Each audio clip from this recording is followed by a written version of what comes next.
राम नारायण राम. आपण सर्वजण सूर्यापासून आलेले आहोत. आपल्या आतही तेच तेजकण उपस्थित आहेत.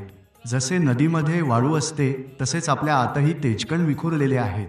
तेजाची साधना हीच आपली एकमेव साधना आहे. ते प्राप्त झाल्यास सर्व काही प्राप्त होऊ शकते. या दृश्य जगतात मूलाधार, स्वाधिष्ठान, मणिपूर, अनाहत, विशुद्ध, आज्ञा आणि सहस्त्रार स्थित आहेत. हे शरीर म्हणजे एक वीणा आहे. हे शरीर अनंत सुरांचे प्रतिनिधित्व करते. हे शरीर वाजवण्यासाठी मंत्राची आवश्यकता असते. जसे गायक खयाल आणि ठुमरीमध्ये आ तेनानानाधीन करतात तसेच त्या आ नंतर फक्त गती उरते.